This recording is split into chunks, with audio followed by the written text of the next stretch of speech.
Deep in the ancient forests of feudal Japan, where trees whisper ancestral secrets and the wind carries echoes of battles long past, lies a lost manuscript that has defied the passage of time. This is The Book of Five Rings by Miyamoto Musashi, a legacy of samurai wisdom rescued from the shadows of oblivion to reveal its mysterious secrets. Imagine a universe where the arts of war and philosophy intertwine in a cosmic dance of strategy and spirituality. Musashi, the legendary swordmaster, invites us on a fascinating journey through the domains of body, mind, and spirit. In this text, the ancient teachings of the samurai blend with the magic of storytelling, transporting us to a world where every word is a precise strike and every piece of advice a profound revelation. The pages of this text contain not only deadly combat techniques, but also universal principles that transcend the battlefield. Musashi unveils the secrets of military strategy, teaching us how to face external and internal adversaries with equal skill. But beyond martial prowess, the Book of Five Rings guides us towards self-discovery and personal mastery, revealing how to integrate body, mind, and spirit in perfect harmony. Dive into the depths of samurai honor and mental discipline, where each chapter is a step closer to inner enlightenment and complete self-mastery. Accompany Musashi on a journey through the landscapes of the soul, where the principles of strategy become metaphors for life itself. Prepare to challenge your limits, open new horizons of understanding, and discover the path of the wise warrior that lies dormant within each of us. Embark on The Book of Five Rings by Miyamoto Musashi, and let the ancient wisdom of the samurai guide you on a journey of transformation and self-discovery. Are you ready to wield the sword of knowledge and unveil the secrets of true mastery? The journey begins here and now, where past and present merge in an eternal dance of learning and evolution. Preface. The science of martial arts, called the individual school of the two heavens, is something that I have spent many years perfecting. Now, with the desire to reveal it for the first time in a book, I climbed Mount Wato in the province of Higo in Kyushu, leaning towards the sky, paying homage to Kannon and facing Buddha, Swase, and Mingus. Thus, I did not walk the path of Fujiwara no Gane, a warrior born in Arima province. Currently, I'm 70 years old. Since my youth long ago, I have been engaged in the sciences of martial arts. I was 13 years old when I had my first duel. On that occasion, I defeated my opponent, a martial artist named Ari McKay, belonging to the new school of precision. At the age of 16, I defeated a powerful martial artist named Iheri Lama from Tajima province. At 21, I went to the capital and met martial artists from all over the country.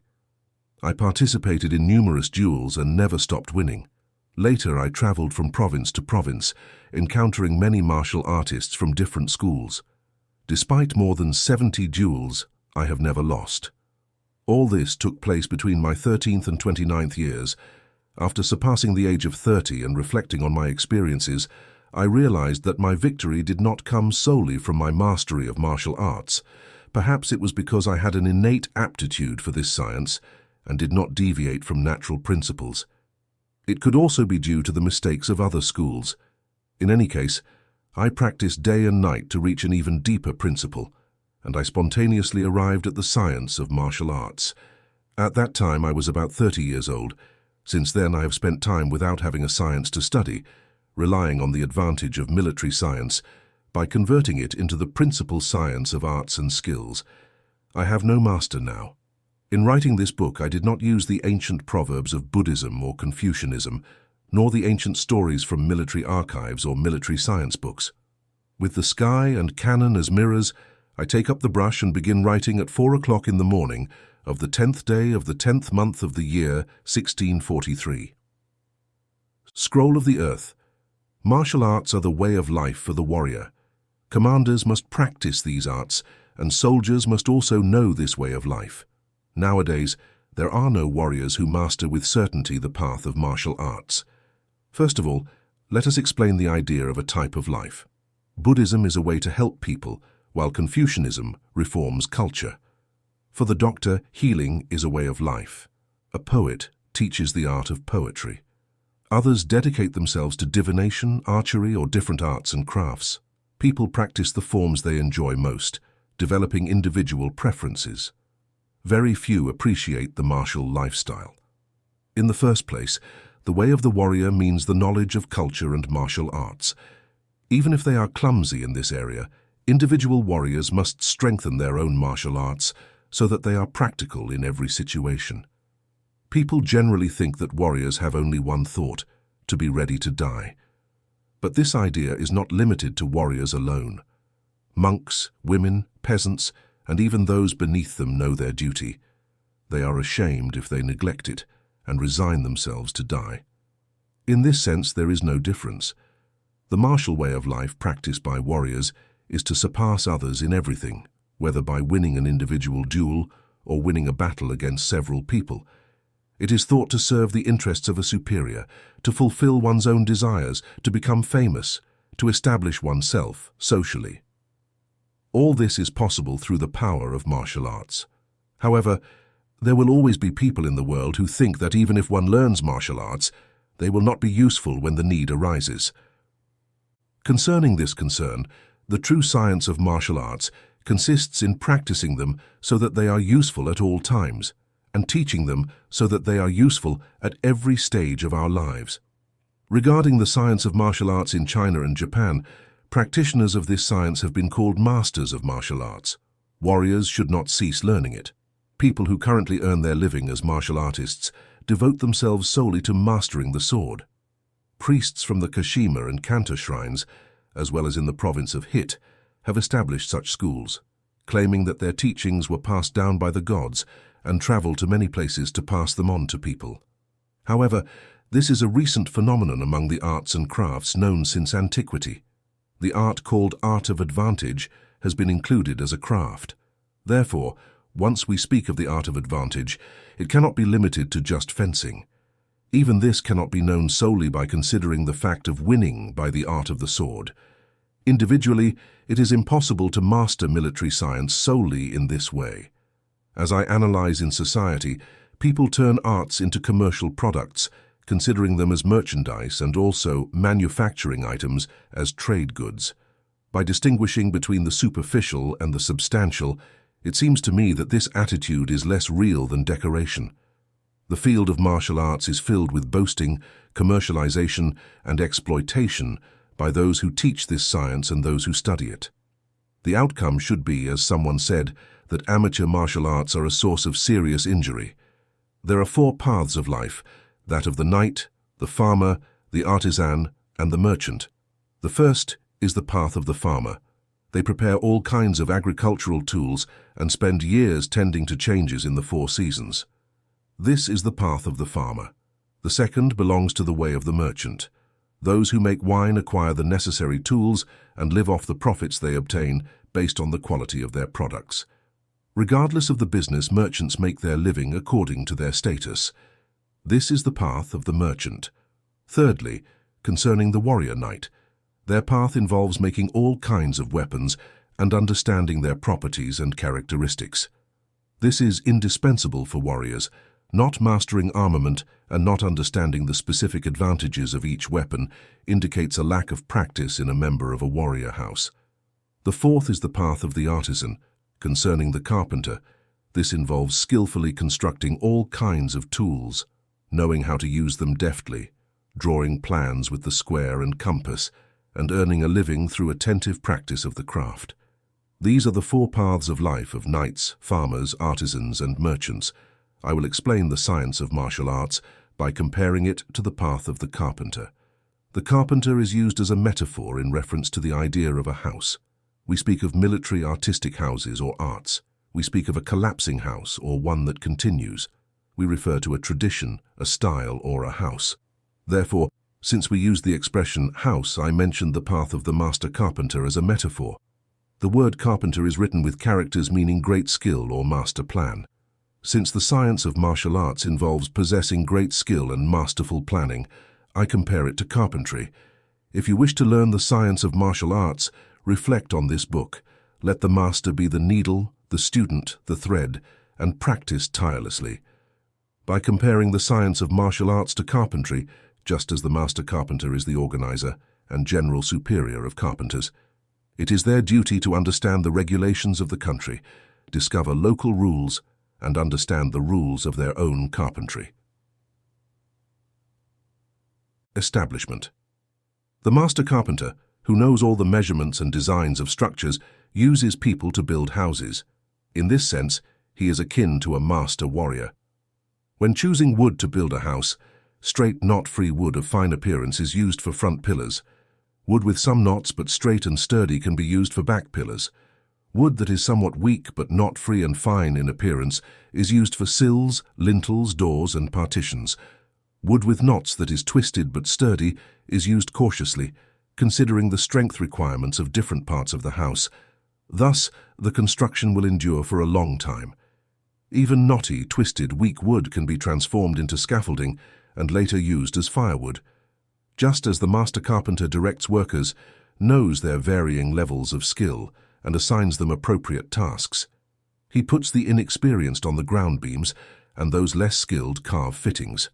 When the master carpenter assigns tasks, work proceeds without a hitch. Efficiency and constant progress, caution in all matters, recognition of true worth, identification of different levels of morality, application of trust, and understanding of what can and cannot reasonably be expected are subjects present in the mind of the master carpenter. The principle of martial arts operates in this manner. Regarding the science of martial arts compared to carpentry, soldiers sharpen their own tools, manufacture various useful items, and place them in their toolboxes. They receive instructions from a master carpenter to cut pillars and beams with irons, plane floors and shelves with planes, and even carve low-relief sculptures, ensuring that the measurements are correct and efficiently handle all necessary tasks. This is the standard of carpentry. Once one has developed a practical knowledge of all the skills of the trade, one can eventually become a master carpenter oneself. An essential habit for carpenters is to have sharp tools and keep them that way permanently. The carpenter must use these tools skillfully, doing things like miniature altars, shelves and lampstands, cutting boards and pot lids. This is the soldier. Serious consideration must be given to this. The necessary achievements of a carpenter are to avoid warping, ensure that the joints fit, plan with skill, avoid abrasion, and ensure that there is no shortage afterward. If you want to learn this science, consider everything I write and carefully think about the composition of this 5-scroll book, distinguishing 5 courses to thus explain its principles in individual sections. I wrote this book in 5 scrolls titled Earth, Water, Fire, Wind, and Void. In the Earth scroll, there is a summary of the science of martial arts and the analysis of my individual school. True science cannot be achieved solely through mastering swordsmanship. Knowing the small through the large allows one to move from surface to deep, just as a straight path levels the contour of the earth. I call the first scroll the Earth scroll. The second is the Water scroll. Using water as a baseline reference point, one can render the mind fluid. Water adapts to the shape of the container, whether square or round. It can be a drop or an ocean. Water has the color of a deep pool-tinted aquamarine due to the purity of the water. I write about my individual school in this scroll. When one reaches a level of understanding of the principles of sword mastery, then you can defeat any opponent whenever you wish, equivalent to being able to beat everyone else in the world. The spirit of overcoming others remains the same, whether they are thousands or tens of thousands of opponents. The military science of commanders consists of interpreting the large scale from the small, just as building something monumental from miniature models. It is impossible to write in detail about these subjects. Learning many things through one thing is a principle of military science. I write about my individual school in this Water scroll. The third is the Fire scroll. Here I write about battle. Fire can be large or small and symbolizes violence, which is why I refer to battle affairs.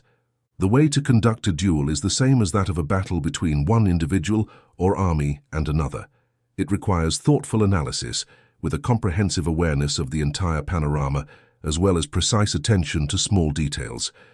The large scale is easy to observe, whereas the small scale is not really so. In reality, it is impossible to simultaneously divert a large group of people, and the small scale is difficult to know because in the case of an individual, There is only one will, and changes can be rapid. This must be carefully considered because the subjects of this fire scroll are things that happen instantly. Daily practice is essential to achieve consistency, treating them as ordinary affairs so that the mind remains unchanged. Thus, in this fire scroll, I write about competition in battle. The fourth is the wind scroll. The reason I use the name wind is because it is not about my own school. I write about the various schools of martial arts in the world. Regarding the use of the word wind, it means style or manner, especially in speaking of things like ancient style, contemporary style, and various houses. So here I write about the techniques of different martial arts schools in the world. This is the wind. If you do not truly understand others, you will struggle to achieve your own understanding in the practice of any lifestyle and type of work. There is a mental state called one who deviates. Even if you strive diligently every day on the chosen path, if your heart does not agree with it, then even if you think you are on the right path in terms of rectitude and sustainability, it will not be a true path unless you pursue it to its realization. Thus, a slight deviation in the mind will turn into a great deformation. Reflect on this. It is not strange that the world considers martial arts as limited to the manipulation of the sword. Regarding the principles and practices of my martial arts, it is an entirely different matter. I write about other schools in this wind scroll to thus make known the martial arts of the world. The fifth is the void scroll. It is named thus because as soon as we speak of void, we can no longer define inner depths in terms of surface entry. After reaching a principle, one frees oneself from it, thereby gaining independence in the science of martial arts, and this occurs naturally. Wonders, distinguishing the rhythm when the moment arrives, strike and mark spontaneously. All this is the way of the void. In the void scroll, I write about the spontaneous entry into the true path. On the name of this individual school with two swords, we speak of two swords because it is the duty of all warriors, commanders, and soldiers to carry two weapons. Formerly called taxi and katana, or the large sword, today they are called katana and wa, perhaps meaning the sword and the lateral arm. It is unnecessary to discuss in detail the topic of warriors carrying these two swords. In Japan, warriors have the habit of wearing them on their sides, whether they understand them or not. I call my school two swords to convey their advantages. Regarding the spear or halberd, they are considered additional equipment part of the warrior's tools. For beginners in my school, what they truly do is practice the science using two swords, the long one in one hand and the short one in the other. When your life is in danger, you will want to use all your tools. No warrior should be ready to die with swords at their sides without having used them. However, when holding something with two hands, you cannot freely move them to the right or left. My goal is to accustom you to wielding the longsword with one hand. In the case of larger weapons like the spear and halberd, there is no choice. But long and short swords are weapons that can be held with one hand. The issue with holding the sword with both hands is that it is impractical for riding horses, running at full speed, or traversing marshy terrains, muddy fields, rocky plains, thorny paths, or crowded places. When you have a bow or spear in your left hand or any other weapon you hold, you use the long saber with one hand. Therefore, holding it with two hands is not the right way. When it is impossible to deliver a fatal blow with one hand, use both to do so. This should not require much effort. Two swords are a way to learn to wield the long saber with one hand, whose purpose is to accustom people to using a single limb. Initially, the long saber seems heavy and unwieldy, but everything is like that when using it for the first time. A bow is difficult to draw, and a halberd is complicated to handle in any case. However, as you get used to each weapon, you become stronger with the bow and acquire the skill to handle the long saber. Thus, when you attain mastery of the path, it becomes easy to master.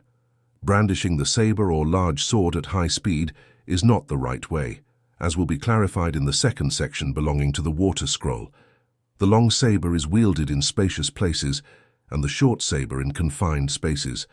This is the fundamental idea of the starting path in my individual school.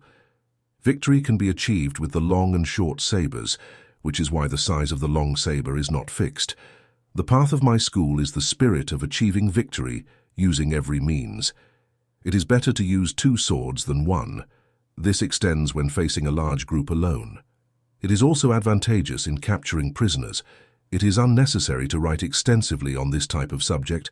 Countless things can be deduced from each part when mastering the practice of martial arts science. There will be nothing that you will not see once you have attained mastery of martial arts science. It is essential to seriously reflect on this.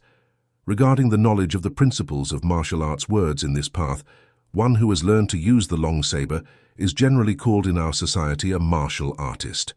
In the profession of martial arts, one who knows how to shoot well with the bow is called an archer, while one who has learned to use a firearm is called an artilleryman. He who uses a lance well is called a lancer, while one who has learned to use a halberd is called a halberdier. If we follow this model, one who has learned the way of the long saber would be called a swordsman or a lateral swordsman. Since the bow, the weapon, the lance, and the halberd are tools of warriors, all are paths of martial arts. However, it is logical to speak of martial arts in relation to the long saber, as society and individuals are organized through the powers of the long saber. This is the origin of martial arts. When you have attained the power of the long saber, you can defeat 10 men without assistance. When it is possible to defeat such a number of people, only then is it possible to defeat 1,000 men with the help of 100, and to defeat 10,000 men with 1,000. Therefore, in the martial arts of my individual school, it is the same for 1 man as it is for 10,000. All warrior sciences without exception are called martial arts. Regarding paths, there is confusion. Buddhists know tea, masters of etiquette or dancers. These things do not exist on the path of warriors. But even if it is not your path, if you have a deep knowledge of paths, you will find them everywhere. In any case, as human beings, it is essential for each of us to practice and improve our own path. Regarding the knowledge of the advantages of weapons in martial arts, distinguishing the advantages of warrior tools, it is found that regardless of the weapon, there is a time and situation where it is appropriate. The lateral or short saber is suitable in confined spaces or in close combat when approaching an opponent. The long saber generally has appropriate uses in all situations. The halberd seems inferior to the lance on a battlefield. The lance is at the forefront, the halberd at the rear. With the same degree of training, the one wielding the lance will gain more strength. Both the lance and the halberd depend on circumstances. Neither is very useful in situations where many people are gathered, not even suitable for capturing prisoners. They must be kept for use on the battlefield. These are essential weapons in face-to-face combat on the battlefield. However, if one learns to use them internally, focusing on insignificant details, and thereby losing the true path, they will hardly be appropriate. The bow is also suitable on the battlefield, especially for performing strategic attacks and retreats, as it can be quickly fired from the ranks of lancers and others. It is very useful for battle in open terrain. However, it is unsuitable for targeting a castle and for situations where the opponent is more than 40 meters away. Currently, the bow and other arts have more flowers than fruits, meaning these skills are useless when the need arises. Nothing can compare to a cannon even in an open confrontation.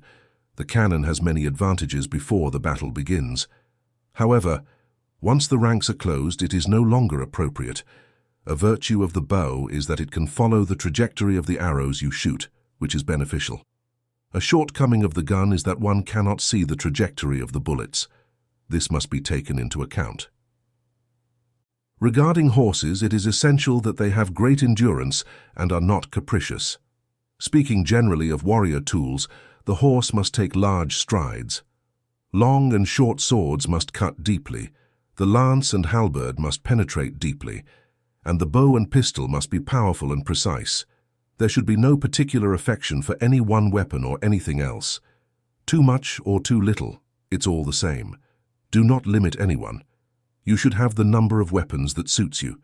Between preferences and aversions, it is bad for commanders and soldiers. Pragmatic thinking is essential. Regarding rhythm in martial arts, rhythm is something that exists everywhere. But the rhythms of martial arts are difficult to master without constant practice. Rhythm manifests in the world through dance and music, bagpipes and strings. All are harmonious rhythms. In the realm of martial arts, there are rhythms and harmonies in archery, artillery, and even riding. In all arts and sciences, rhythm must not be ignored. There is even a rhythm in emptiness. In a warrior's professional life, there are rhythms of ascent in positions and rhythms of decline, achievement and disillusionment. In the realm of commerce, there are rhythms for becoming rich and for losing one's fortune. Harmony and disharmony in rhythm are found in all areas of life. It is mandatory to carefully distinguish between rhythms of prosperity and rhythms of decline in everything. The rhythms of martial arts are varied. First, one must know the correct rhythms, understand those that are incorrect, and differentiate appropriate rhythms among those that are large and small, slow and fast. Knowing the rhythms of spatial relationships and turnarounds. These matters are the specialty of the martial arts science. If you do not understand these turnaround rhythms, your martial art will not be reliable.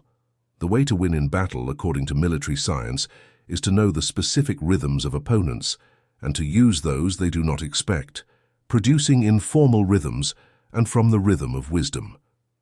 With the martial arts science of my individual school described above, through meticulous practice day and night, the mind naturally expands, transmitting to the world military science, both collective and individual, which I write for the first time in these 5 scrolls titled Earth, Water, Fire, Wind, and Void. For those who want to learn my military science, there are the following rules for learning the art. 1. Think about what is correct and true. 2. Practice and cultivate science. 3. Become familiar with the arts. 4. Understand the principles of craftsmanship. 5. Understand damage and benefit in everything. 6. Learn to see everything accurately. 7. Be aware of what is not obvious. 8. Pay attention even to small matters. 9. Do nothing useless in general. In general, the science of martial arts must be practiced keeping these principles in mind. It will be difficult to become a master of martial arts unless you can see the unnecessary in a very broad context once you have learned the principle. You should not be defeated even in an individual combat against 20 or 30 opponents. First and foremost, keep martial arts in your mind and work directly. In this way, you can defeat with your hands and also conquer people with your eyes. Furthermore, as your practice improves to the point of achieving freedom of the whole body, you will then be able to conquer people through your body. And as your mind is trained in this science, you will also be able to conquer people through the mind. When you reach this level, you cannot be defeated by others. Moreover, large-scale military science involves maintaining good people. Winning means using a large number of people to win in personal behavior correction, governing nations, taking care of the population, executing usual social observances.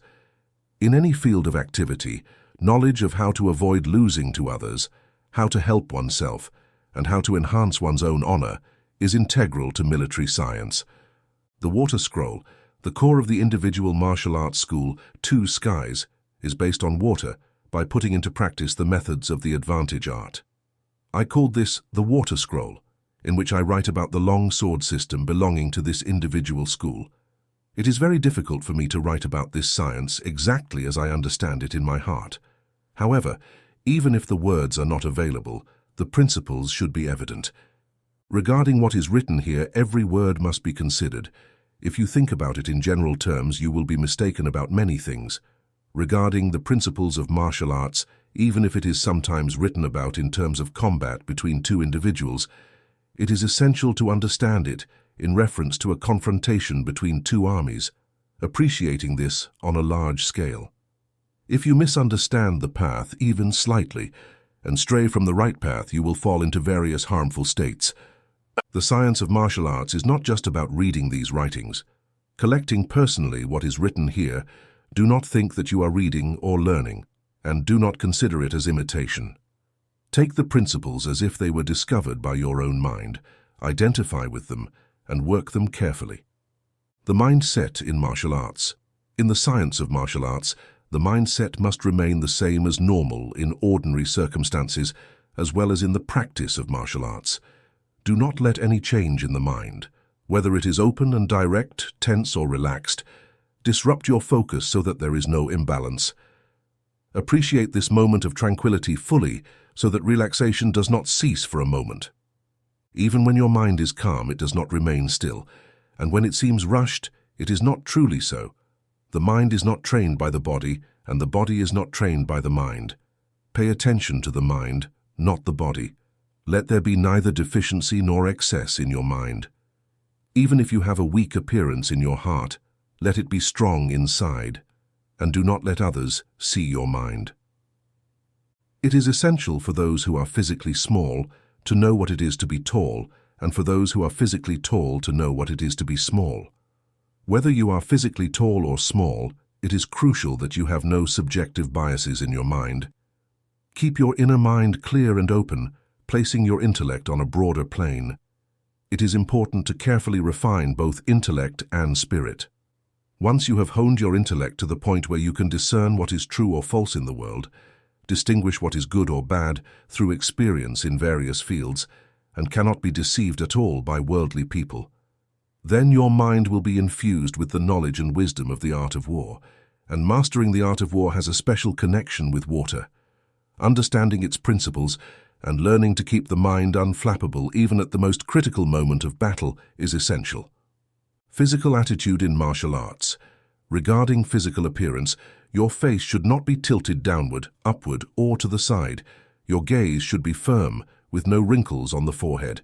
Keep your eyes still and try not to blink. Slightly tighten the gaze, aiming to maintain a serene expression on your face. Keep the nose straight, the chin slightly forward, the back of the neck straight, with focused strength there. Feel the entire body from the shoulders down as if it were one. Lower the shoulders, maintain a straight spine, and do not let the buttocks protrude. Focus strength in the lower legs, from knees to the tips of the feet. Tighten the abdomen so the waist does not bend. There is a teaching called tightening the wedge, which means the abdomen is held by the scabbard of the short sword in such a way that the belt does not loosen. In general, it is essential that your ordinary attitude is the one you use in martial arts. This must be considered with great care. Eye focus in martial arts. The eyes should be focused to increase the range and amplitude of vision. Observation and perception are two very different things. The observing eye is stronger and the perceiving eye is weaker. A specialty of martial arts is to see up close what is far away and to see far away what is close. In martial arts, it is important to be attentive to opponents' swords and yet not look at them at all. This requires a lot of work. This issue of eye focus is the same in small and large-scale military science. It is essential to look from side to side without moving the eyeballs. Skills like these are difficult to master on the first try. Remember what is written here. The custom of this visual approach discovers the state where it stands, without changing any circumstance, by firmly holding the long sword. Holding the sword, the thumb and index finger lightly grasp, without pressure or weakness, the middle finger, while the ring and little fingers remain firm. No kind of relaxation should be felt in the hand. The long sword must be handled considering it as an object that kills opponents, without any change in grip even when striking opponents. The hand should not move when you strike an opponent's sword, block it, or move it. Only the thumb and index finger should change slightly. Always grasp the sword, with the intent to kill. Your grip when cutting something to test your weapon, and your grip in sword combat, should not differ, as if you were wielding the sword to kill a man. In general, rigidity and fixation should be avoided, whether with the sword or in the hand. Fixation leads to death, fluidity to life. This is something that must be well understood regarding footwork. In foot movement, press firmly with the heels and leave a little room for the toes. Whether your steps are long or short, slow or fast according to the situation, they should remain normal. Hesitant steps and what is commonly called rooster's foot must be avoided among the important elements of this discipline. One of the essential things is what is called complementary step, which is fundamental. Complementary step means that not only does the foot move in an attack, but also when retreating or even immobilizing. You step to the right and left using complementary steps. Make sure not to advance with only one foot. This requires very careful analysis. There are 5 types of guard. The 5 types of guard are high position, middle position, low position, right guard, and left guard. Although guard can be divided into 5 types, they all aim to kill people. There are no other types of guard. No matter which guard you adopt, do not think as if you are in it. Rather, consider it part of an act of killing. Adopting a large or small guard depends on the situation. Do what is most suitable for you. High, middle, and low positions are solid guards, while the 2 lateral guards are fluid. Right and left guards are useful in places where there is no space above or to the sides. Adopting right or left guard is decided based on the situation. The essence in this path is to realize that the most comprehensive guard is the middle position. The central position is the most important. Think of this in terms of large-scale military science. At the center is the seat of the general, and behind him are the other 4 guards. This must be carefully examined. The way of the long sword. Knowing the way of the long sword means that even when you hold your sword with 2 fingers, you know how to do it and can handle it with ease. When you try to use your sword quickly, you depart from the way of the long sword, which makes it difficult to handle. The idea is to use the weapon calmly so that it is easy to do. When you try to handle a long sword quickly, as you would with a fan or a short sword, you deviate from the way of the long sword, making its manipulation difficult. This is called stinging with the short sword, and it is used to kill a man using a larger weapon. When striking downwards with the long sword, bring it back upwards appropriately. When striking sideways, bring it across appropriately, fully extending the elbow and handling it with strength. This is the way of the long sword. Procedures of the 5 formal techniques. In the first technique, the guard is in the middle position with the sword pointed towards the opponent's face. When you close in on the opponent and he attacks you with the long sword, counter by deflecting it to the right. When the opponent attacks again, deflect the tip of his weapon upwards. Your own sword, which has then rebounded downwards, should remain so until the opponent strikes again, aiming to strike the opponent's hands from below. These 5 formal techniques can only be understood by practicing them with the sword in hand. Through these 5 fencing patterns, you will know the science of my fencing and also the techniques employed by opponents. That is why I tell you, there are only 5 guards in the 2-sword fencing method. Training and practice are essential according to the technique. In the second fencing technique, the guard is in an upper position, and you attack the opponent at the very moment he tries to attack you. If your blade does not touch the opponent, leave it for now until he attacks again. Then strike from below with an upward movement. The same principle applies when you counterattack. In this technique, there are multiple states of mind and rhythms. If you practice the individual training of my school by applying what this technique contains, you will gain a deep understanding of the 5 forms of fencing and will be able to win in any circumstance. This requires a lot of practice. In the third technique, in the guard of the third technique, the sword is held in a low position with a sense of control while the opponent attacks. You aim for his hands from below by striking his limbs when the opponent attacks again, trying to deflect your sword. Monitor the rhythm and then slice his arms laterally.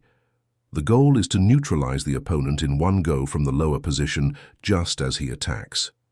Guard with the sword in the lower position is found at the beginning and at a more advanced part of the course of realization of this science and must be practiced with the sword in hand. In the fourth technique, in the guard of the fourth technique, the sword is held horizontally to the left to strike the opponent's hands from below when he tries to attack. When the opponent seeks to reverse your sword, by striking upwards from below, block the trajectory of his weapon with the idea of striking his hands and slice diagonally upwards to his shoulder. This is the correct way to handle a long sword and also the way to win by blocking the movement of the opponent's sword. If he tries to strike again, this must be considered very carefully. In the fifth technique, in the fifth procedure, the sword is held horizontally on your right side. When you observe the opponent's attack, swing your sword from the lower side diagonally upwards to the upper guard position, then perform a direct cut from above. This is essential to perfect the use of the longsword. When you can use a sword according to this technique, you will be able to handle a long and heavy weapon with ease. These 5 formal techniques do not need to be written in detail to understand the use of the long sword in my school, and also to understand the rhythms in general, and to distinguish fencing techniques from opponents. First, use these 5 techniques to develop your skills with consistency, even when fighting with other opponents. Perfect the use of the longsword by understanding the opponent's mindset, using different rhythms, and achieving victory in all ways. This requires very careful consideration. Teaching to have a position without a position, or a guard without a guard, means that the longsword should not be held in a single fixed position. However, since there are 5 ways to use the sword, guard positions must adapt to each one.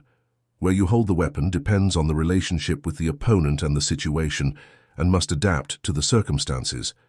No matter where it is held, the idea is to do so in a way that easily eliminates the opponent. Sometimes the upper guard is slightly lowered to become the middle guard, while the middle guard can be raised depending on the advantage it provides, thus becoming an upper guard. Sometimes the lower guard is also slightly raised to become the middle guard. Similarly, the 2 side guards can move slightly towards the center depending on the position relative to your opponent. This allows for the middle or lower guard position in this sense. The principle is to maintain a guard position without being fixed at any time. When holding the sword, the idea is to kill an opponent. Whether you catch, strike, block, or stop the opponent's saber, all these movements will be opportunities to harm the opponent.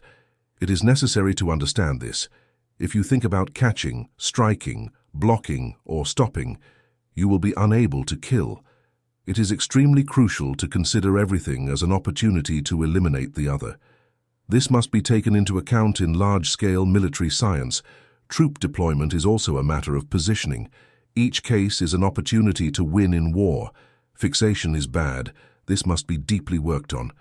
Striking down an opponent in a single blow among the rhythms used to strike an opponent, there is what is called the single strike. When you find a position where you can reach the opponent, seeing that he has not decided what to do, you strike directly as quickly as possible, without moving your body or fixing your attention too much.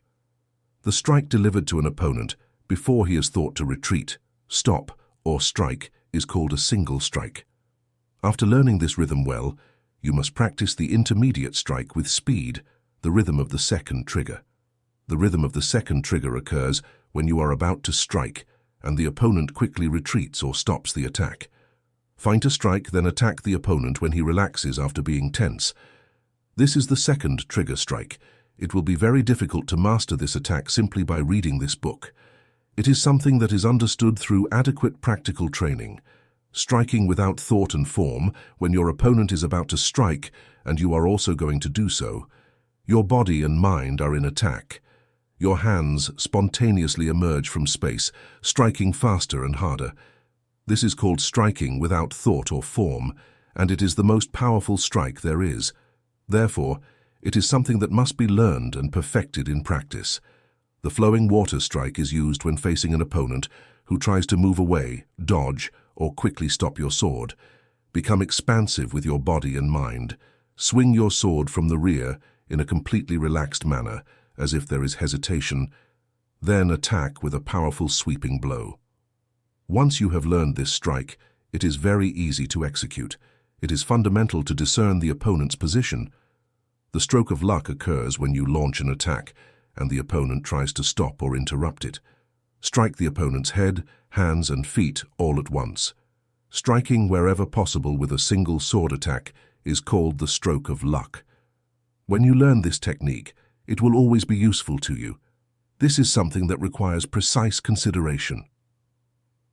In the development of a duel, the spark strike occurs when your opponent's sword and yours meet, and you attack with the greatest force possible without ever flinching.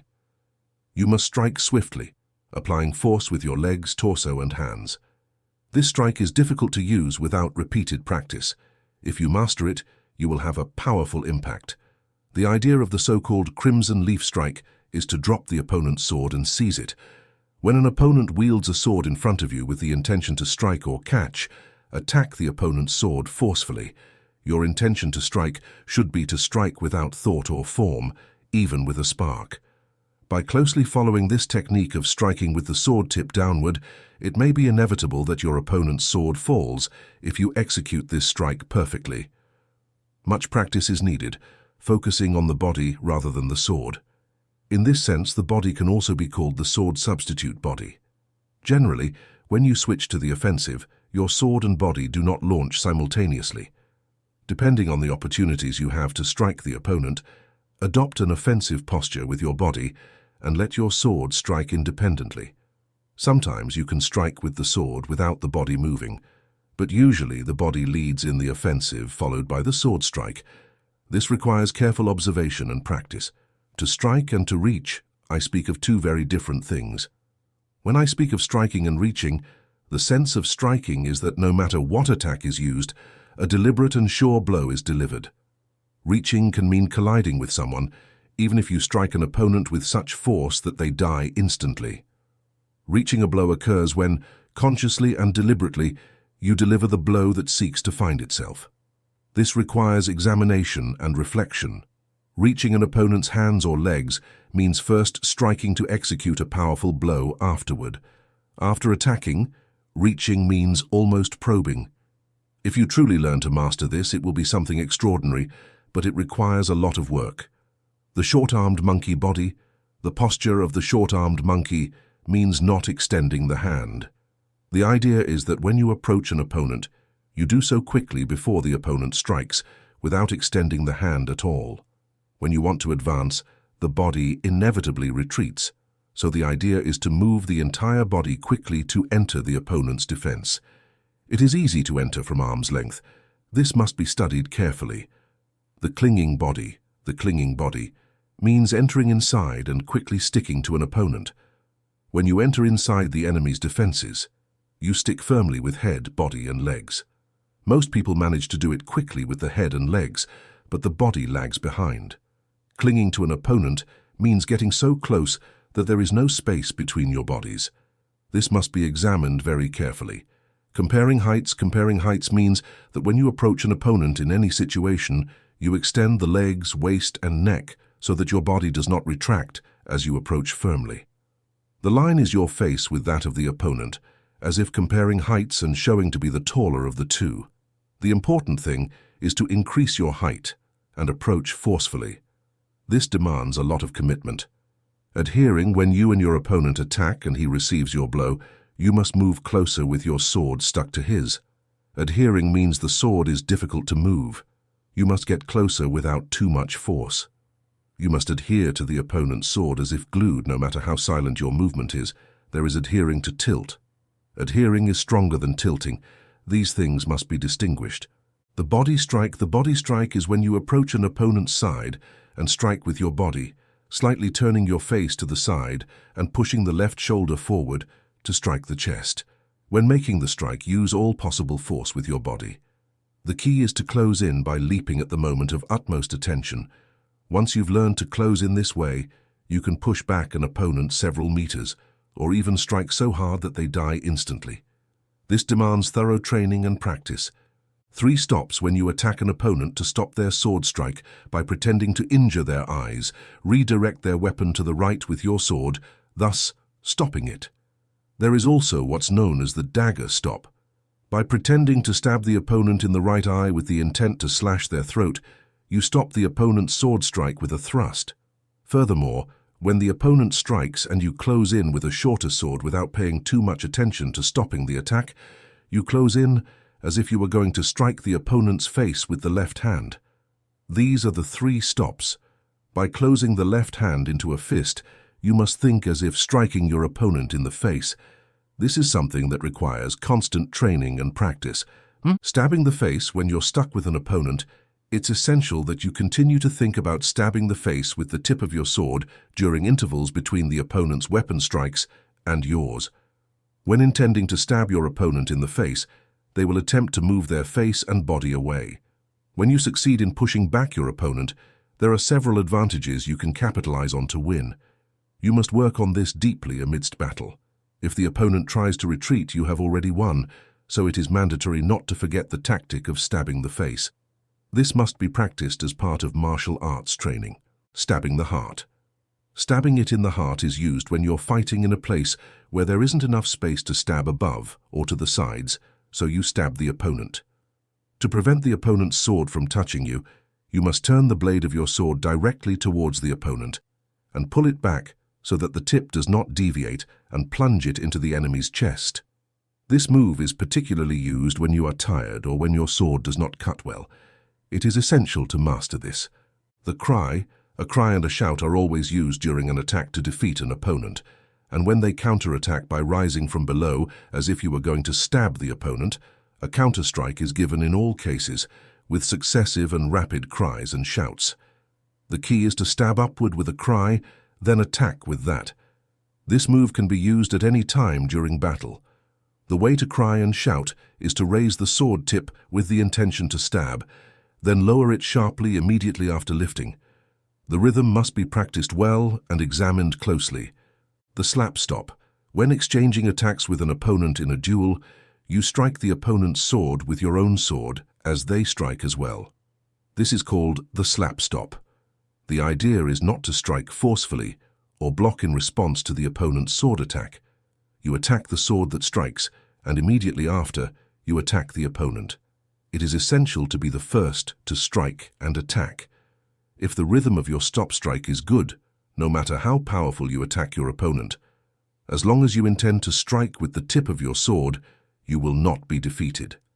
This must be learned with a lot of practice and examined closely. Facing multiple opponents.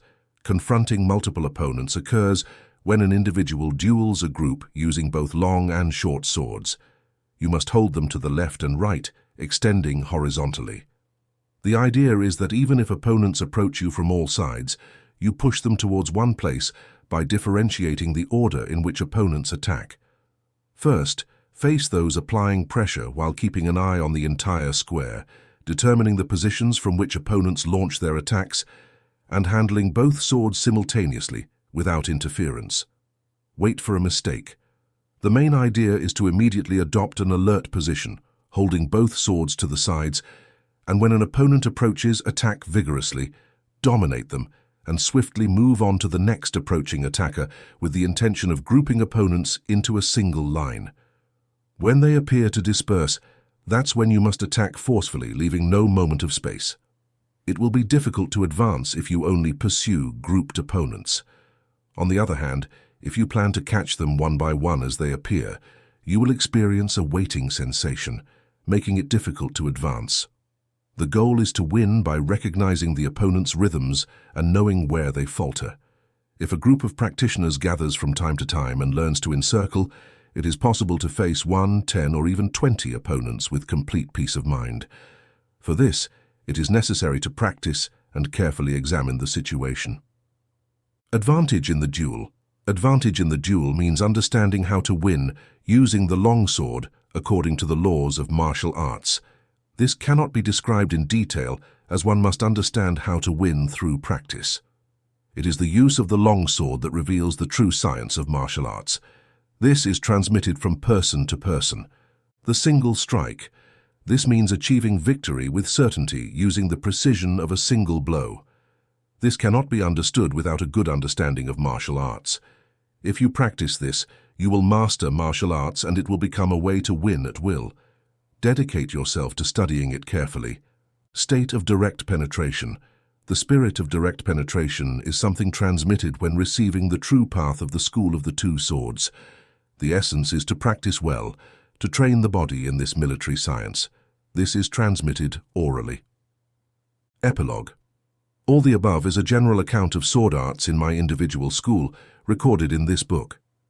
In military science, learning to handle the long sword and achieve victories over others begins with using the 5 formal techniques to learn the 5 types of guard positions.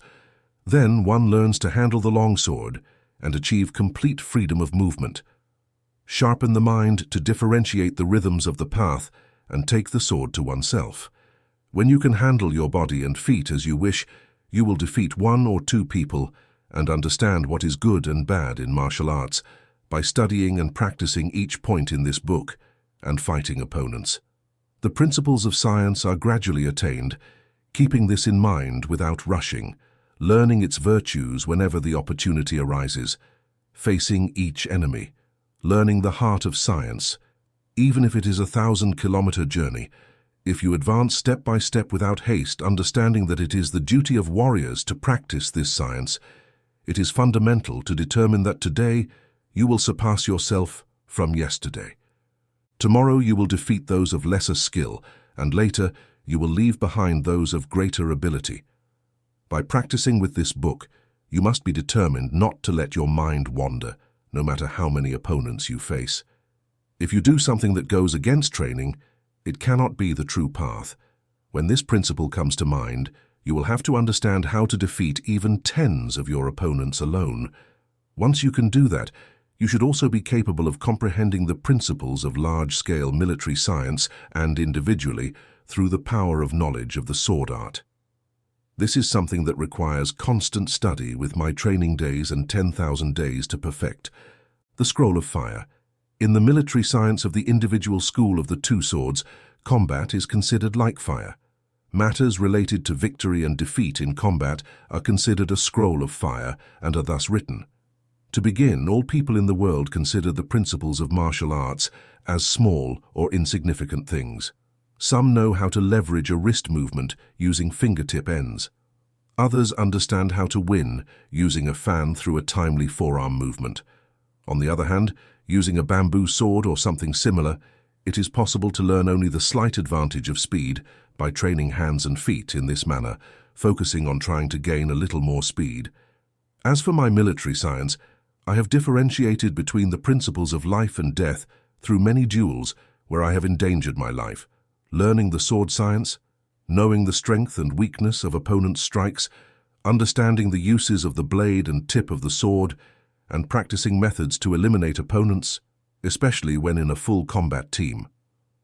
Do not be distracted by minor details when fighting against 5 or 10 people in duels where life is at stake and finding a safe way to win. This is my military science.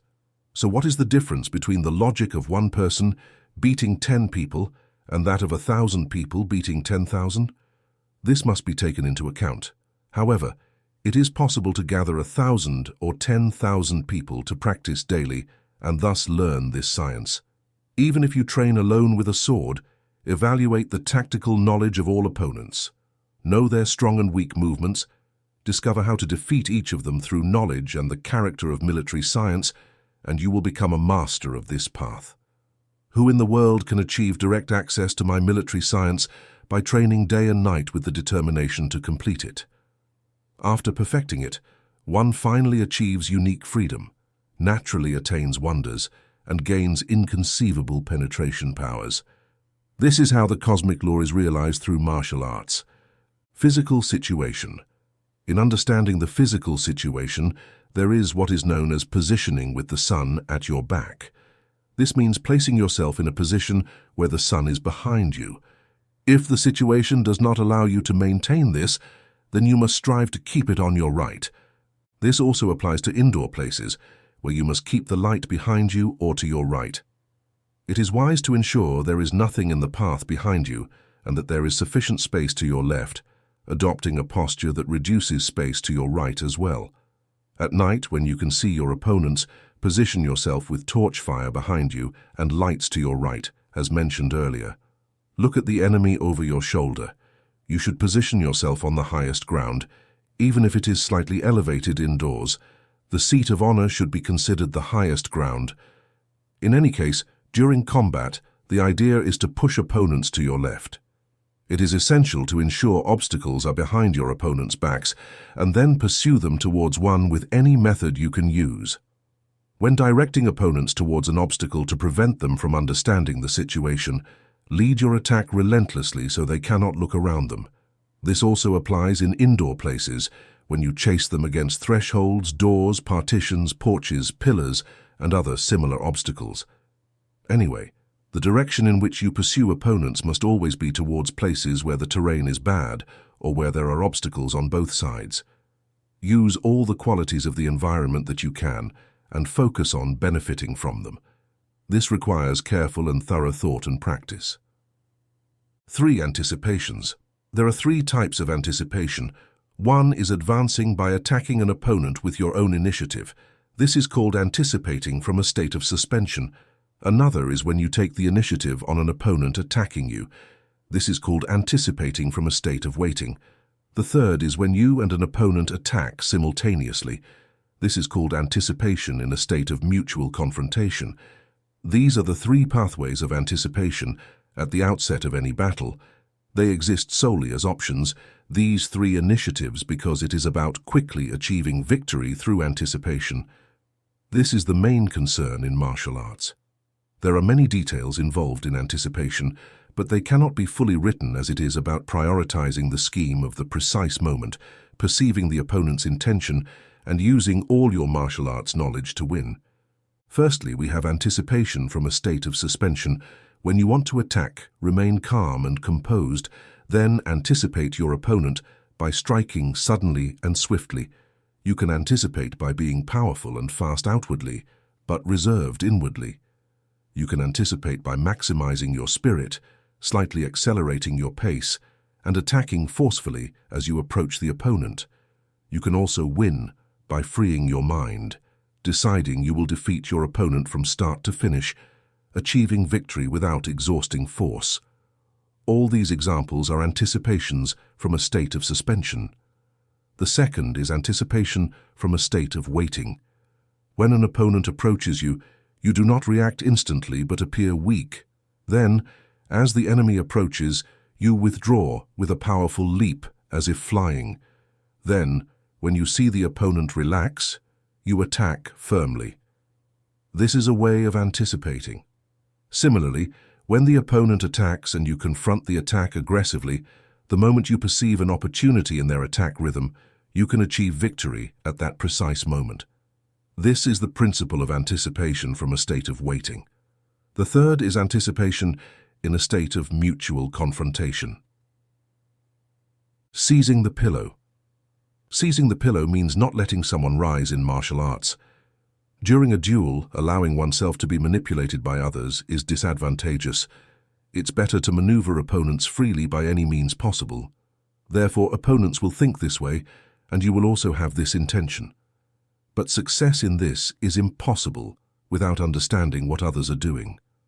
Martial arts involve stopping the opponent's strikes and assaults and wresting away their sword. Having the pillow means that when you have mastered my true science and face an opponent, every time they show the slightest sign of intention to act, you perceive it before they do. Stopping the opponent's attack from the outset, preventing them from continuing, is the essence of seizing the pillow. For example, inhibiting the opponent's attack from the letter L excellently, and thus inhibiting the opponent's jump from the letter L, and thus stopping the opponent's cut from the letter C. Whenever opponents try to attack you, let them continue and do everything that is useless while preventing them from doing anything useful. This is essential for military science. If, at that moment, you deliberately try to frustrate opponents, you will act slowly at first, scientifically doing everything you do to try to stop them.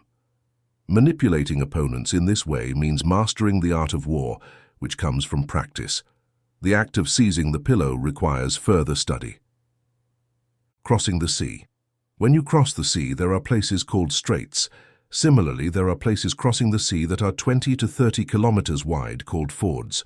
Throughout life, crossing the human world, there will be many points that could be called fords in maritime routes. By knowing the location of fords, knowing the state of the boat and the weather, even without launching company ships, you can adapt to the weather conditions. Sometimes taking advantage of crosswinds or getting favorable winds, knowing that even if the wind changes, you can reach the port by rowing. Take command of the boat and cross the ford with this attitude. When passing through the human world, you must feel like crossing a ford. In emergencies in martial arts during battle, it is also essential to cross the ford by perceiving the state of opponents, aware of your own abilities, crossing the ford using appropriate principles, just like a skilled captain crosses a sea route. Furthermore, once the ford is crossed, there is tranquility. To cross the ford, one must place the opponent in a weak position and attack at that moment. Generally, you will gain the upper hand quickly. In large-scale military science as well as individual martial arts, the sense of crossing a ford is essential. It must be deeply understood. Knowing the state of affairs in large-scale military science means being able to differentiate the blooming and decline of the opponent, discern the intentions of enemy troops, and perceive their condition. Seeing the situation clearly, determining how to deploy your own army to achieve a great secure victory through the principles of military science, and fighting in battle knowing what will come next. Moreover, in individual martial arts, the traditions of opponents are determined, the personal character of opponents is observed, strengths and weaknesses are identified, actions are taken contrary to opponents' expectations, enemies' weaknesses are determined, intermediate rhythms are discovered, and the first move is made. All this is essential if your power of insight is very strong. The entire situation will be visible to you once you have attained complete and independent mastery of martial arts. You will then be capable of deciphering opponents' thoughts and thus finding numerous ways to win. This requires constant work. Crushing a sword. Crushing a sword is a move used uniquely in martial arts, first in large-scale military science, even with bows and guns. When opponents attack you with what they have after firing their first volley and renewing their bombardment, it is very difficult for you to achieve your attack if using a bow or loading a gun. The goal is to attack quickly while the enemy is firing. The sense of all this is that if you attack quickly, it is difficult for arrows to be used against you or for you to be shot at with a weapon.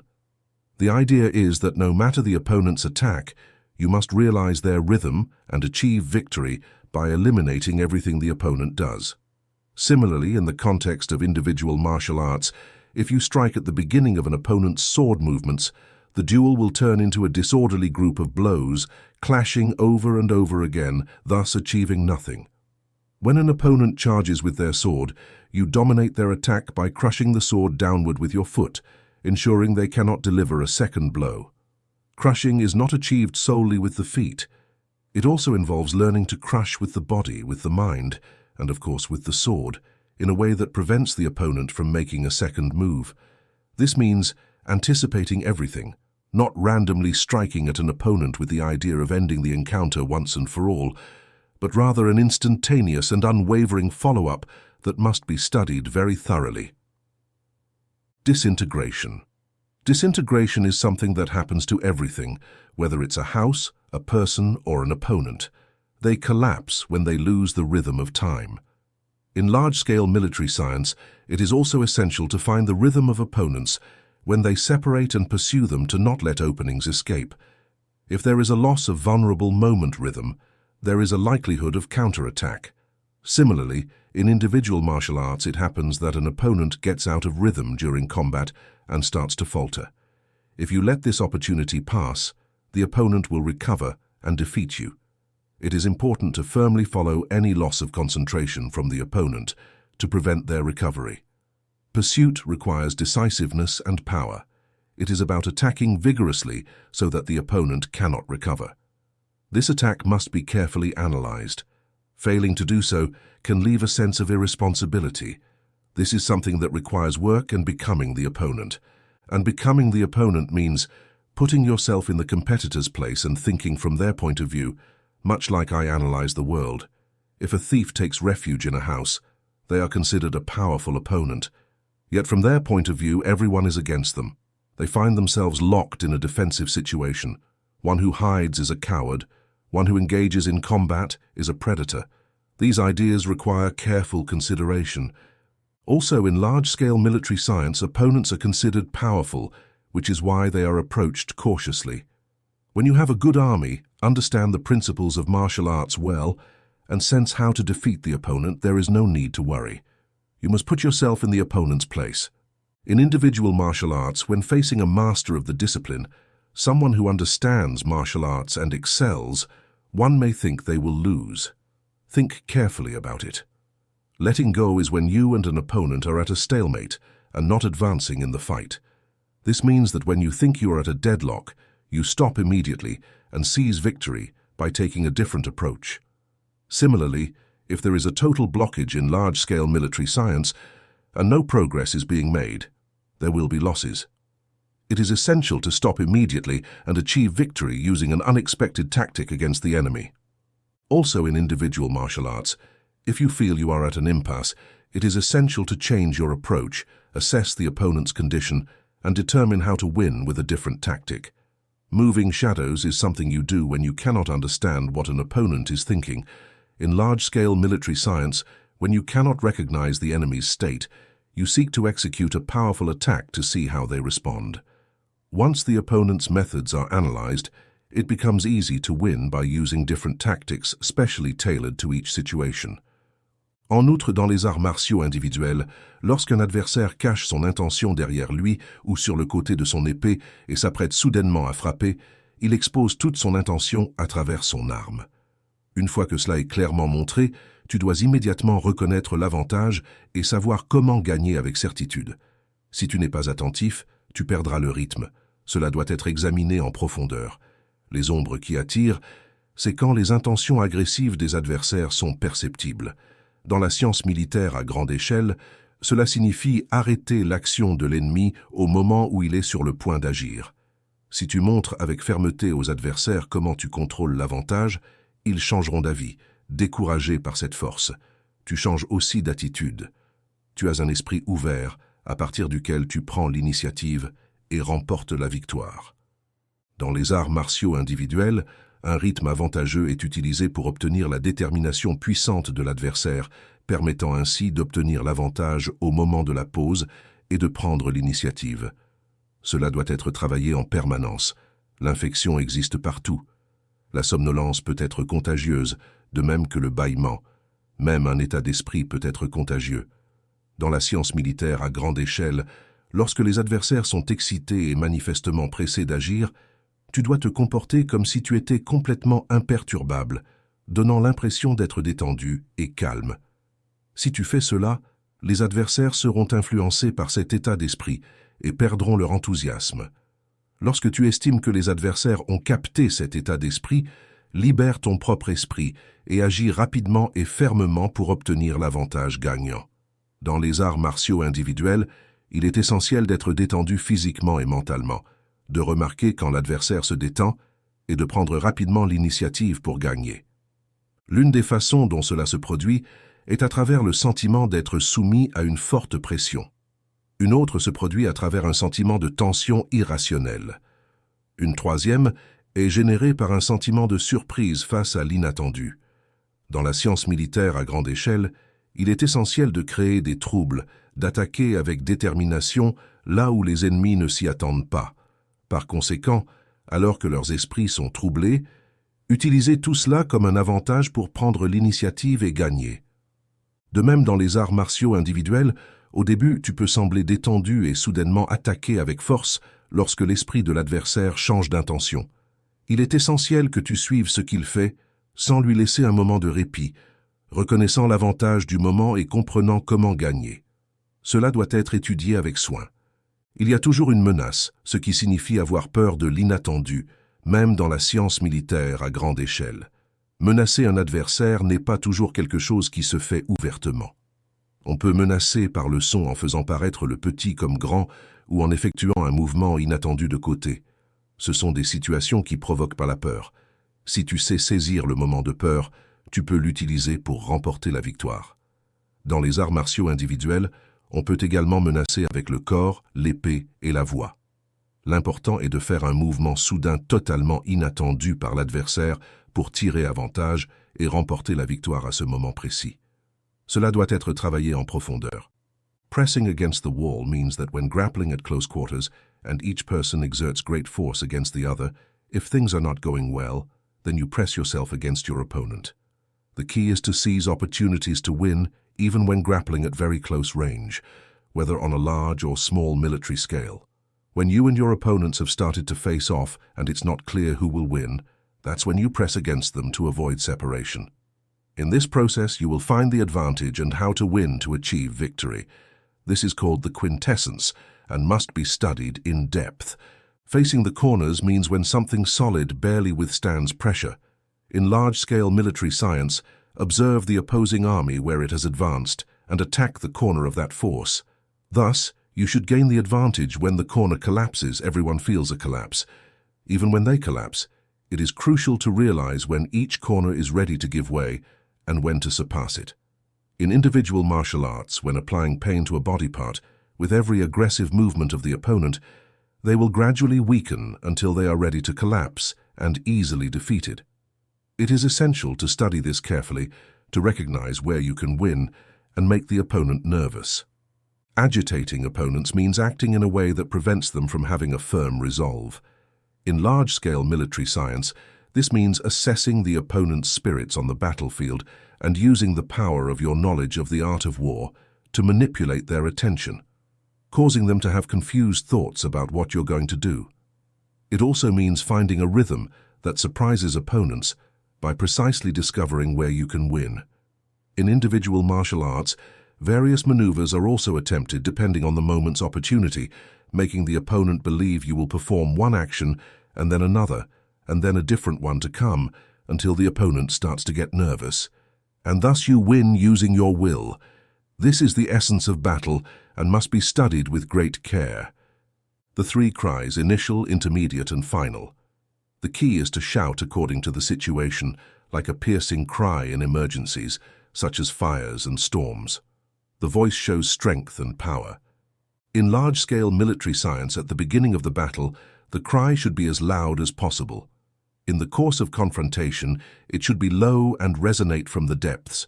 Then, after victory, the cry should be strong and impactful. These are the three cries. In individual martial arts, a tactic is used where one shouts to unsettle the opponent and then attacks. After the strike, one also shouts after hitting the opponent, indicating victory. These cries are called pre- and post-cries. One never shouts while using the sword. When shouting in the midst of combat, one must use the sound to compose a rhythm, shouting quietly, blending in the context of large-scale combat. Mixing means attacking one side of strong opponents as if merging with them. Then when you see opponents collapsing, you withdraw and attack where they are strong. Generally, the idea is to attack in a zigzagging, undulating manner. This is also essential in the context of individual martial arts. When facing a group of opponents alone, once you finish off one or drive one away, you attack again forcefully, following the opponent's rhythm, zigzagging left and right, with an appropriate pace to effectively attack. When the enemy's range of action is discovered and the battle nears its end, the advantage must be forcefully exploited without any limits. This mindset also applies when approaching a powerful opponent in individual combat. Crushing requires a strong mindset, as when you perceive an opponent as weak and become strong yourself, thus overwhelming your opponent. In large-scale military science, this means looking down upon an enemy, whether their number is small or large. When opponents are demoralized and weakened, forces are concentrated to crush and eliminate them. If your superiority is weak, this can be counterproductive. You must carefully distinguish the mindset where you have complete control while crushing. Also, in the context of individual martial arts, when your opponent is not as weak as you, or their rhythm is affected, or they begin to retreat, it is crucial not to let them catch their breath, not even allowing them time to blink. The most important element is not letting them recover. This must be studied with great care. Mixing the mountain and the sea means it is bad to do the same thing over and over. It may be necessary to repeat something once, but don't do it again and again.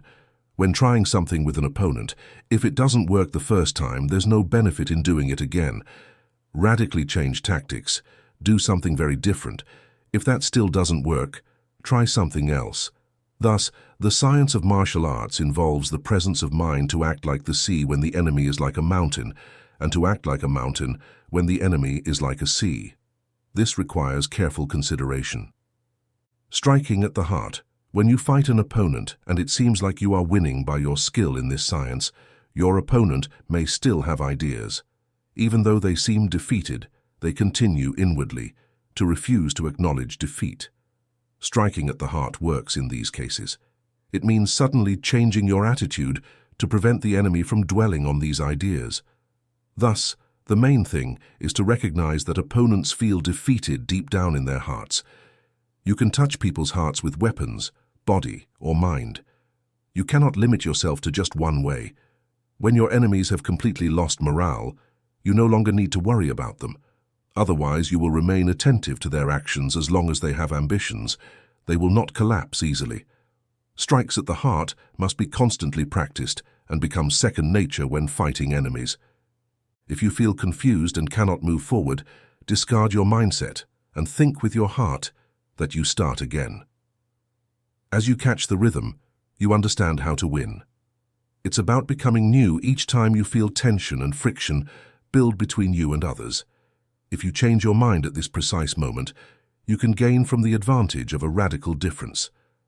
This is about becoming new in large-scale military science. It is essential to understand the becoming of something new, something that suddenly appears through power in the knowledge of martial arts. This must be carefully considered, whether small or large. When you are battling opponents and feel bogged down in insignificant maneuvers, remember this rule from military science. When amidst trivial matters, suddenly shift to a broader perspective. Transitioning from small to large or large to small is intentionally part of the science of warfare.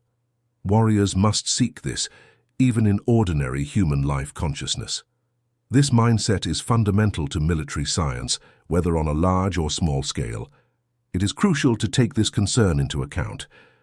Knowing the soldiers as a commander is a method always practiced in times of conflict.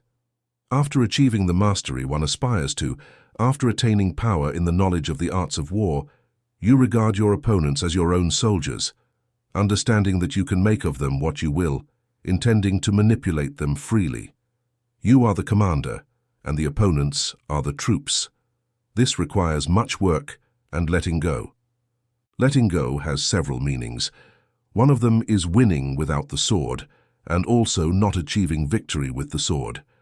The various senses this expression holds cannot be detailed here, but they require training and constant practice. Being like a rock wall means a master of martial arts suddenly becomes an inaccessible and immutable rock wall. These teachings are passed down orally. Epilogue. The preceding text consists entirely of things that frequently come to mind throughout the practice of the sword art of my individual school. Because I am writing these principles for the first time, they are mixed in terms of order, and it is difficult to define them in detail. However, these principles can serve as a guide for those obligated to learn this science. Since my youth, I have focused on martial arts, training my hands and body to mastery of the sword, exploring different mental states. Observing other schools, I find some to be pretentious impostors, while others execute extravagant maneuvers with their hands. Though they may appear competent, they likely lack true devotion. Apparently, people mentally and physically train even when practicing these disciplines, but they become persistent diseases difficult to eradicate. These foundations represent the decay of the straight path of martial arts in the world, drifting away from the path for the art of fencing to become a true science enabling victory over opponents. No changes should be made to these principles when one attains the power of knowledge in my military science and applies it directly. There can be no doubt about victory. The scroll of the wind involves understanding the methods of other schools. In this scroll, written about other martial arts schools, if you do not know the ways of other schools, you will not understand the method of my individual school. Exploring other martial arts, I notice some schools use long, large swords and focus on the power of their movements. Others practice their science using both a long and a short sword, termed small, in comparison to the long. There are also schools that develop numerous movements with the long saber, calling the saber positions formal techniques and transmitting the science as internal teaching. In this scroll, I will clearly expose the fact that none of them follow the true path, so that one knows what is good and what is bad, what is true and what is false. The principle of my individual school is distinctly different. Other schools become theatrical, disguise themselves, and exhibit themselves to make a living by commercializing martial arts. Therefore, it seems they do not follow the true path. Moreover, martial art is considered narrowly, as if it were solely about manipulating the sword, believing that one can understand how to achieve victory solely by learning to handle a long sword and training the body and hands. This is by no means a guaranteed path.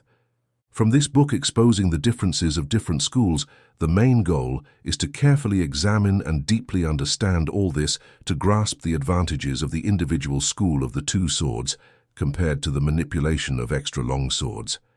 In other schools, some are drawn to extremely long swords called extra longs. From my martial perspective, I consider this to be weak schools. The reason is that they do not know how to prevail over others by every necessary means. By considering sword length as their virtue, they want their swords to be very long to be able to defeat opponents from a distance. The general idea of winning through a reach advantage is something that concerns people who know nothing about martial arts. Attempting to win at a distance due to a sword length advantage without understanding martial arts principles is something people do out of weakness of heart. That's why I consider it an insignificant martial art. Sometimes, when facing an opponent in close combat, the longer your blade, the harder it is to strike with. You cannot swing the blade forward and backward enough, and it becomes a burden. In such a case, you find yourself in a worse situation than someone using a smaller side blade. Those who prefer extra long swords have their own reasons, but it is logical only to them. From the perspective of the true path of the world, it is illogical. You will inevitably lose if you use either a long or shorter blade and not an extra long one. Suppose the physical situation is such that you are blocked above, below, or on the sides. Suppose the social situation is where only sidearms are used. The desire for an extra long sword in these conditions is a wrong attitude because it challenges the science of martial arts. Furthermore, some people lack the necessary physical strength. Since ancient times, it has been said that the large includes the small, so it is not about indiscriminately despising length, but about despising the biased attitude in favor of length. In the context of large-scale military science, an extra long sword is a large army, while a shorter one is a small army. A battle between a small and a large army is impossible.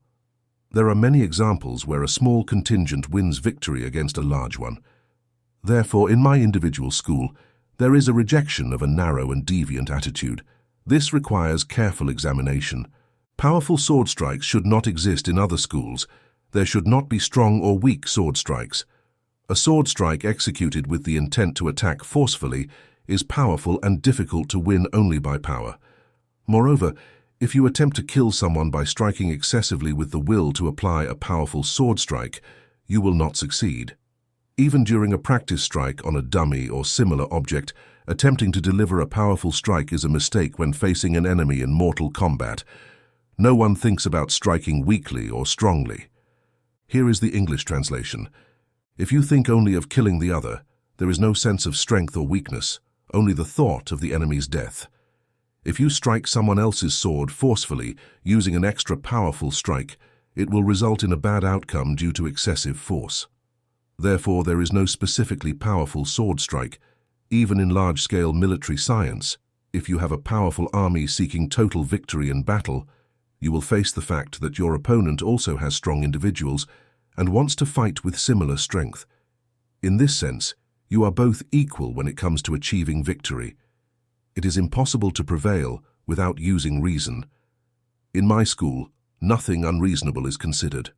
The heart of the matter is to use the power of martial arts knowledge to achieve victory in every possible way. This must be studied in depth. The use of long and short swords in other schools, thinking to win only with a shorter blade, is not the true path. Since ancient times, long and short blades have had different terms. Physically strong people can easily use a large blade, so excessive preference for a shorter blade makes no sense. The reason is that spears and halberds are also used to leverage their length. The idea of using a shorter blade to slash, stab, and grab an opponent in between blade strikes is misleading and therefore incorrect. Furthermore, when attention is paid only to shortcomings, everything else is neglected, leading to a feeling of confusion to be avoided.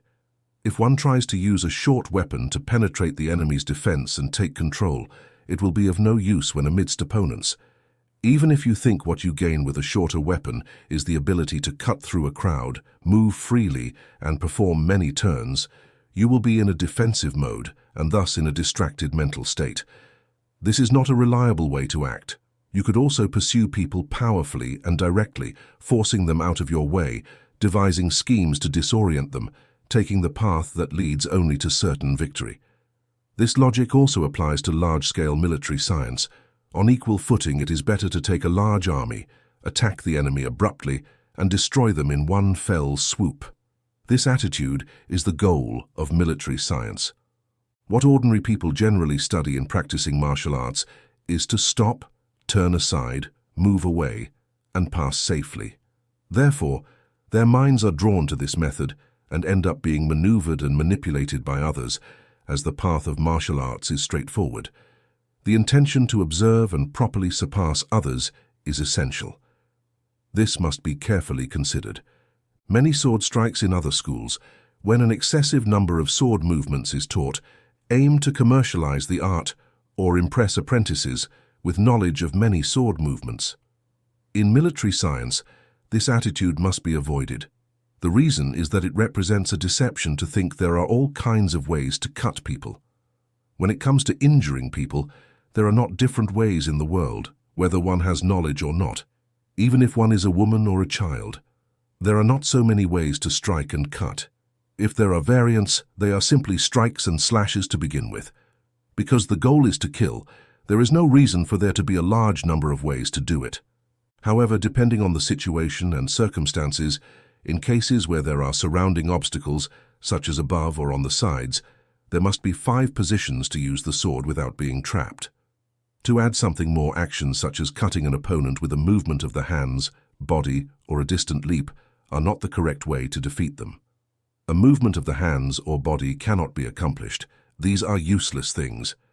In my military science, it is essential that the physical aspect and mental state are simple and direct to win victory by causing opponents to strive confusedly and be diverted, causing the hearts of opponents to turn and twist. This must be carefully examined. The sword positions in other schools focusing solely on the sword guard position are a mistake. Guard positions in the world must be adopted when there are no opponents. The reasoning behind this is to say that establishing standard norms as usual or current is not feasible in the course of a real battle for victory. It is about imagining them to put the opponent in difficulty, regardless of the reference point. Adopting a guard position makes sense in using immobility, protecting a castle, or having a defensive battle line. It is about having the sense of being strong and immovable even under attack. This is the normal meaning in the struggle for victory through military science. The goal is to focus on taking initiative and outpacing others. The whole sense of a guard or defensive posture is to await the initiative. This must be worked on deeply during the struggle for victory through military science, winning by disarticulating others' defenses with movements that opponents do not expect, confusing enemies or annoying them, frightening them or perceiving the rhythm pattern. When opponents are confused, victory can then be achieved. Therefore, there is a rejection of the defensive attitude that involves concern for guard positions. Thus, in my teachings there is what is called having a guard without being defensive, which means having defense without being on the defensive. In large-scale military science, the main concern for a battle on the battlefield is to know the number of enemy troops, analyze the battlefield layout, know the state of your own army, gather its best qualities, regroup them, and then begin fighting. There is a totally different feeling of being attacked by others and attacking others yourself. The feeling of knowing how to handle a sword well enough to catch and stop an opponent's blows is akin to grasping your spear, setting up the fence, and driving the stakes into the ground. Conversely, when you are going to strike an opponent, you can pull out a fence post and use it as a spear or halberd. This must be examined with great care. In other schools, eye focus depends on the school. Some fix their eyes on the opponent's sword, others on the opponent's hands. Some direct their eyes towards the opponent's face, and others towards the opponent's feet, and so on. When trying to focus on a specific point, it creates a sense of distraction, which becomes what is called clumsiness in martial arts.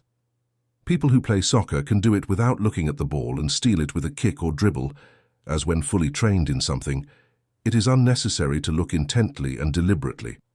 Also, in the arts of jugglers, when they master the techniques well, They can balance a door on their nose and juggle with several swords at the same time, all without looking at how they are involved in practice all the time, in a natural way. Also, in the context of the science of martial arts, when one becomes familiar with each opponent, one recognizes the seriousness of people's minds and is able to practice science effectively. One can even appreciate the distance and speed of a sword in general in martial arts. Eyes focus on the hearts and minds of those involved. Regarding large-scale military science, eyes also focus on the state of enemy troops.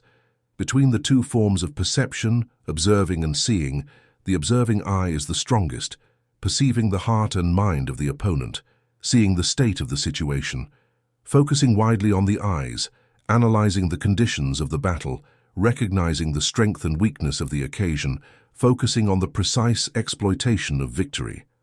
Both in large-scale military science and small-scale military science, it is necessary to avoid having a limited vision. Because of this limitation of sight, one forgets bigger things and ends up confused, thereby letting certain victories slip away. This principle demands careful consideration and exhaustive practice. In other schools, there are several ways to give rapid steps, such as those known as floating steps, jumped steps, hopping steps, crow steps, or raven steps. From the perspective of my martial art, all of these are faulty. What is appropriate is to take a step that is as secure as possible. What I don't like about the floating step is that in all cases, the steps probably become unstable in combat. What I don't like about the hopping step is the feeling of excitement and fixation in jumping. As there is no reason to jump again and again, a hopping step is bad.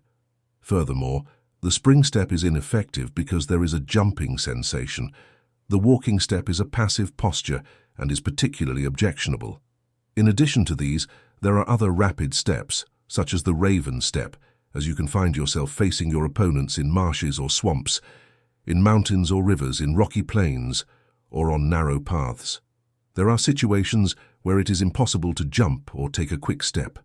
In my martial art, there is no change in footwork.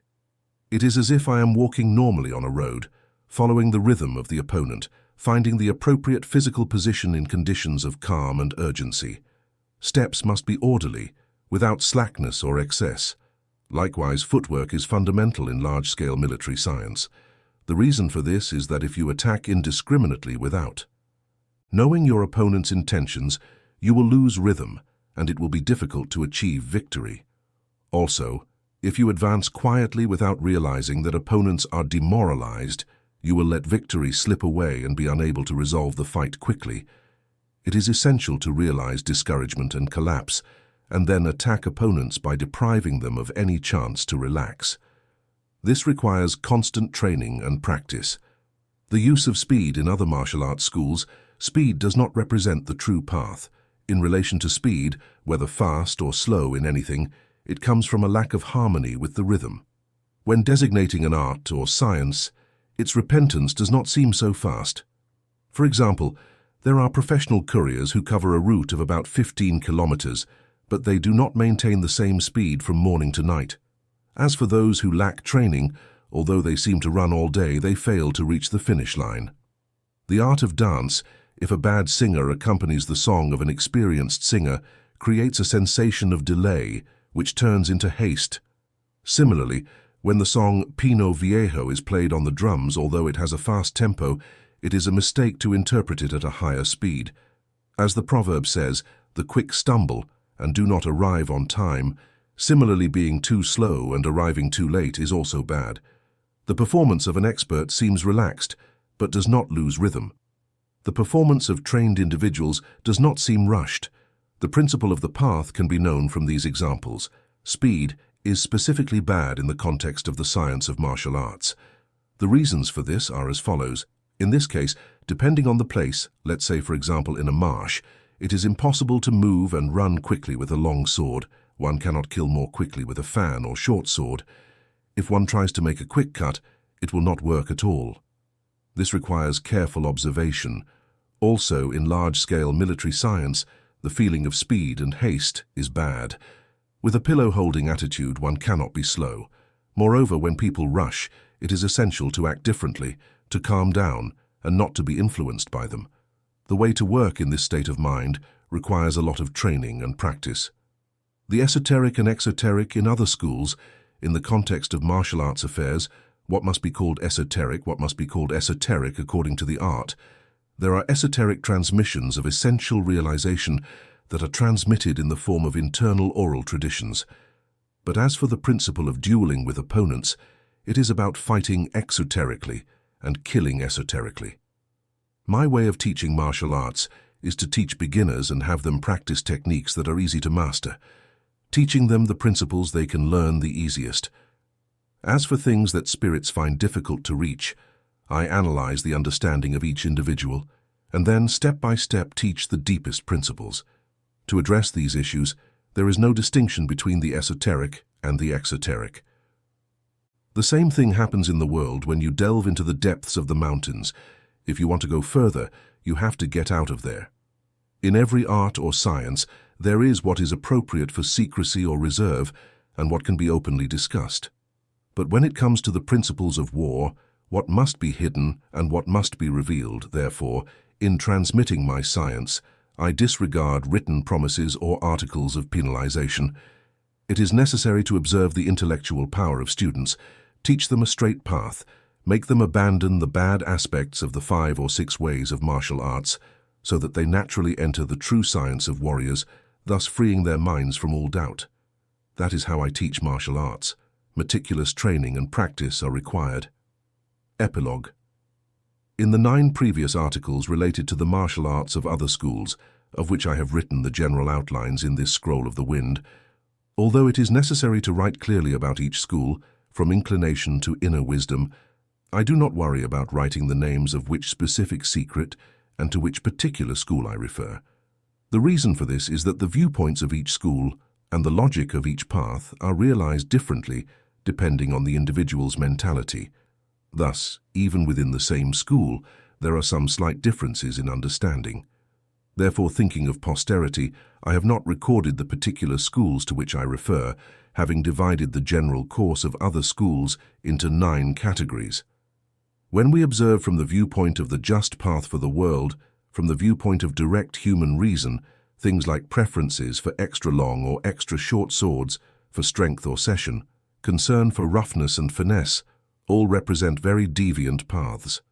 Thus, although I do not reveal them as an esoteric or internal tradition of other schools, everyone should know them. In my own individual school, there is no distinction between esoteric knowledge and internal knowledge. On the long sword, there is no such thing as the definitive guard. It is only about understanding its effective qualities in your heart and mind. That is the essence of martial art, the scroll of emptiness. In writing about the martial arts science of the individual school of the 2 swords in the scroll of emptiness, the meaning of emptiness consists in that realm where nothing exists or can be known is considered empty. Of course, emptiness does not exist. One knows non-existence when one understands that existence is emptiness. When people come to understand something, they mistakenly consider it emptiness. This is not true emptiness. It is all an illusion. Similarly, in the context of this martial arts science, following the path as a warrior, ignorance of the laws of warriors is not emptiness. When one is confused, one may call emptiness a state of powerlessness, but it is not real emptiness. Warriors learn military science with precision, then practice martial arts techniques cautiously. The way warriors practice is never obscure, without any mental confusion, never relaxing, constantly improving spirit and concentration, perfecting the eye that observes and the eye that sees. One must know true emptiness as a state where there is no darkness and where the clouds of confusion have dissipated. As long as they do not know the true path, whether in Buddhism or in other worldly affairs, everyone may think their path is safe and good. But from the viewpoint of the just path of the mind, observed alongside general social norms, they deviate from the true path due to personal biases of the mind and individual distortions of their vision. Knowing this mentality, taking rectitude as the foundation and the real spirit as the way. Practicing martial arts in the broadest sense, thinking correctly, clearly and comprehensively, understanding emptiness as the path, you can appreciate this as emptiness. In emptiness, good exists, but not evil. Wisdom exists, logic exists, The path exists too, and the mind is empty.